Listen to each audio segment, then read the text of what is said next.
Goldcross Cycles. Today I've got a couple of different types of mountain bikes we're going to be talking about.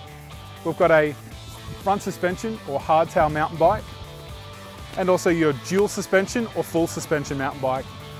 Some of the benefits of having a front suspension mountain bike are it's a great all-round bike that you can use riding on the roads and also coming into the trail and having a good time off-road.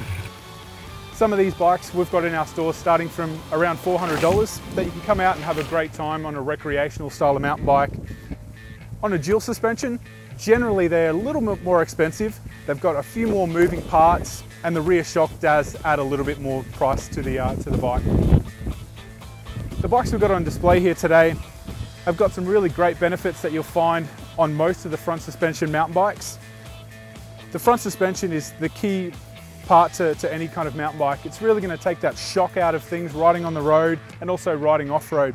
This particular bike's got quite good adjustment and does come on lots of other models as well, where you can actually change the preload to how it should be set up for different riders, but also have them locked out if you're riding more on the road. Your dual suspension mountain bike is great for anything off-road. Not so good on-road. You do lose a little bit of momentum through that rear shock moving all the time, but it's fantastic on the downhills. You don't have to pick your lines as much. You can really sort of run over the rough stuff and not feel it through the rest of the bike. This particular bike also has some great benefits like our hardtail, that you can actually lock out the suspension fork on the front and also on the rear shock as well. So we can turn this bike into a rigid style of mountain bike, but still not going to be as efficient pedaling up hills as your hardtail mountain bike would be.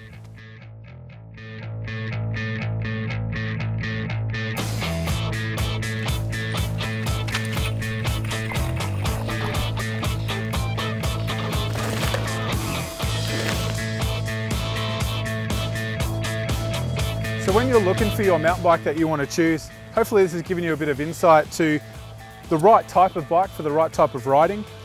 Remember that your hardtail mountain bike is really good for an all-round style of bike that you can use for riding on the pavement and also riding in the bush, where your dual suspension mountain bike is going to be much smoother and a bit more suited to off-road riding than on-road riding. I'm Cam from Goldcross. Let's go have some fun.